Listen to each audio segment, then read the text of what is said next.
Hey guys, today we're going to be taking a look at a different flavor of death aggro with another character who can put stats on attacks on their face and someone who can leverage twisting Azure Inferno and putting your opponent on better habit, potentially before they're ready to do it, and likely as fast, if not faster, than younger Togoro. Here is my Death Wolfwood deck profile. What about you? Do you find it visible? When I say the name, Dickus. Dickus. So here's the list. Our character, Wolfwood. Pretty standard, pretty simple. Mill 1 for +3 damage on ranged or weapon attacks. Uh, in conjunction with the death attack lineup, this is pretty easy to get off. Response discarding a momentum. After combat begins, draw 2, gain 2 health. So that lets you, on any symbol that can play Cremation, just be an 8-hander for fun on turn 1, but on Death, we trade Cremation off for the ability to run a bunch of attacks that wear stats incredibly well, can clear themselves from card pool, and we get advantage to Death's card draw engine. So our first attack is Battle or Release, has the keywords that we need, is just a standard staple in any deck that can really play it on these symbols. Flipping and drawing a card, really important. Getting more damage with itself and our face is very good. If you lead with this card, it's a must answer. If you end your string with this card, it's a million damage, and it's just all around very solid for that. Tray size we have in this deck, in conjunction with Twisting Azure, if you're able to get this off, these are both like very easy to pass checks with the Echo.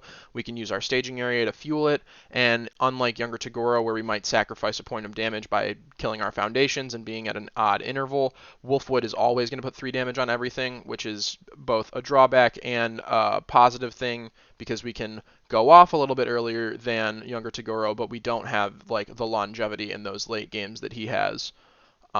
Mop Strike, another one of those death draw cards that just wears stats well. 4 high 7 that draws 2 cards, or filter draws at least, is nothing to sneeze at.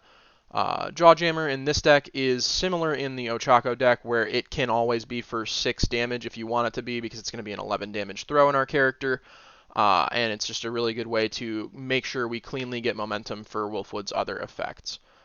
Twisting Azure Inferno, I believe, is an incredibly strong card, and in any character that you can like put your opponent on better habit, as in having an answer to Twisting Azure Inferno as early as turn 2, is very, very strong, because you're either taxing their resources or resolving Twisting Azure's effect, and in a character with this much draw power and this many flow 4 diff attacks, you can turn that into insane strings that just pressure your opponent and either kill them or put them so far behind in the game that your next string is guaranteed to do so. The last attack in this deck is the only non-4 diff. It's Dual Needle Lunge, and it clears itself from the card pool. Clears itself from the card pool, puts itself in a momentum, does everything we really need it to do in Wolfwood, gives us free momentum for our responsibility, even if it's blocked, and has EX, so it's a momentum outlet later. 8 damage, usually 3 high, sometimes more, depending on if we have momentum to fuel it, and depending on if we have the speed pump foundations that we'll talk about later. Just an all-around incredibly solid card in this attack lineup. As far as assets go, we have just the one Battle Arena.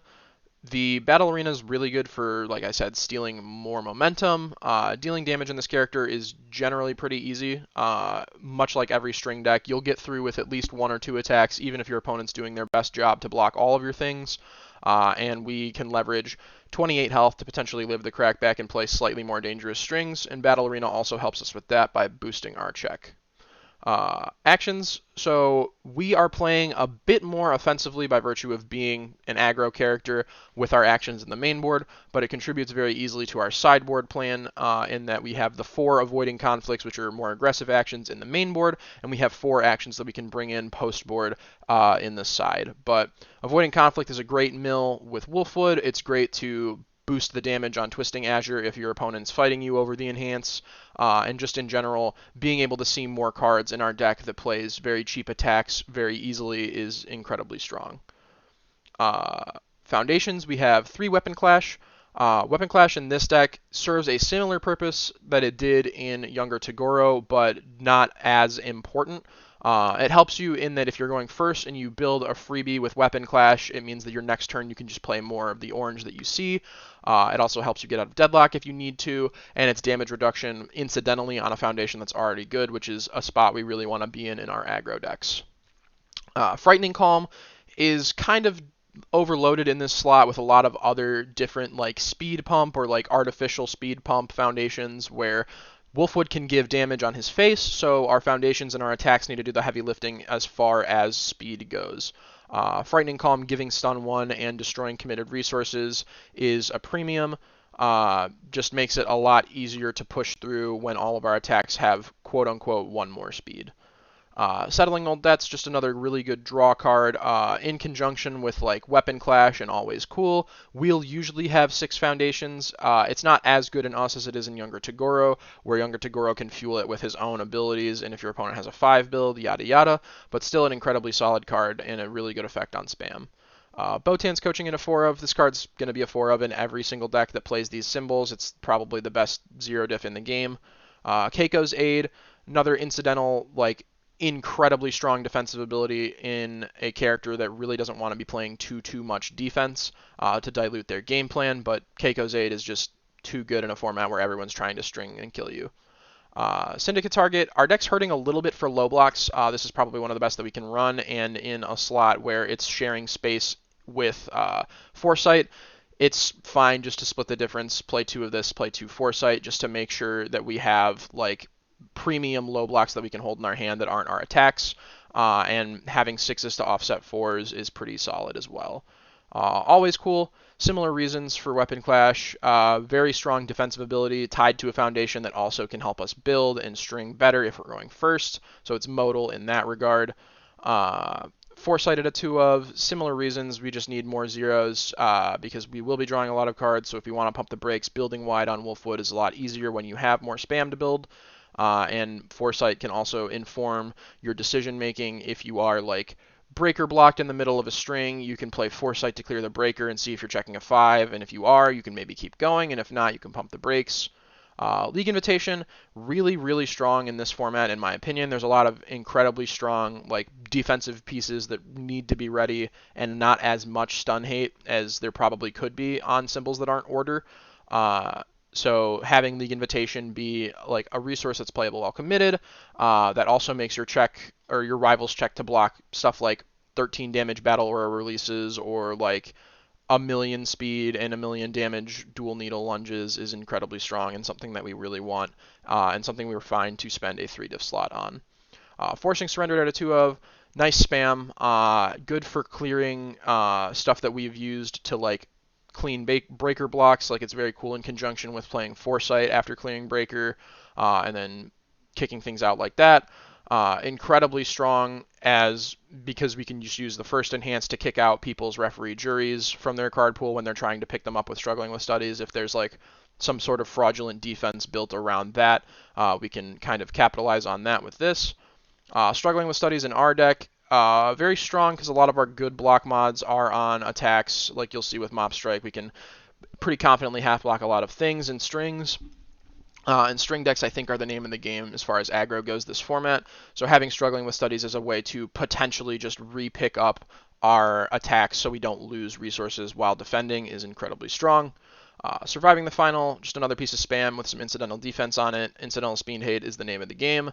Mastermind's Apprentice, I was talking about it earlier with Frightening Calm and the In Control right below this as well, where we are using these to just give speed to our stuff or like stun our opponent potentially if they are willing to commit for these things, because we just need more like speed pump on our foundations because our character and our attacks are doing the heavy lifting as far as damage goes.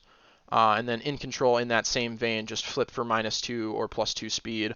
Good on defense, good on offense. Sometimes it's relevant against the water throw decks, just because of the response to stop Jawjammers specifically. And the like speed, like I said, is a premium. Onto the sideboard. This is the card that I'm the least confident on. I think it's good in theory. Number 5 Pro Hero, flipping after an attack resolves to flip that attack. It's strong against like Hawks. It's strong against decks that require combo. It's strong against any deck that like really wants to be stealing momentum, like Amajiki. Uh, I think it's strong, but this is the slot that like if you're tooling around with stuff, you could probably trim this because there are other cards that like serve similar functions. Learning the standards helps in conjunction with some of our other stuff in the sideboard to slow these string decks down because a lot of the time that's what aggro is going to be doing to you. This format is just playing a string of incredibly strong statted effects and attacks that you will have to like force them to pump the brakes, otherwise they won't stop. And learning the standards is great for that. Showdown and Genkai's Guidance, two of the strongest like hand traps in the format functionally. A clean 4 for 4 side out for actions if you're going second. Showdown blocking against these strings that are playing high attacks is incredibly strong. Genkai's Guidance, eating one attack when your opponent's done perfect math to just make sure that you die at the end of it is very good as well. And we are not hurting as much by destroying our foundations as Younger Toguro is because that doesn't contribute to our damage pump because we do that on our face. And lastly, we have Invincible Body. I have been liking this a little bit more than the 3-diff that has Ida, Todoroki, and Midoriya on it that I'm forgetting the name of. But I just like putting damage to 0 so you don't even have to think about blocking it. A lot of attacks in this format that are going to be like the one that kills you is going to be at the end of strings. So the modal option on Desperate Struggles is the name of the card.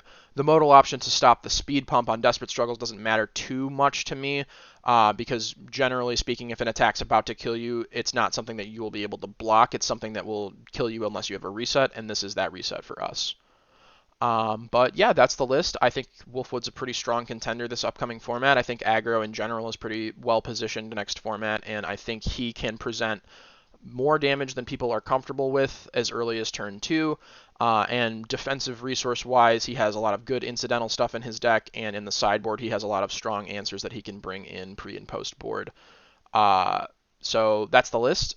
Let me know how you like it. I hope I'll see you guys in Vegas, and if I see any of you guys running this, feel free to stop by and tell me what you think.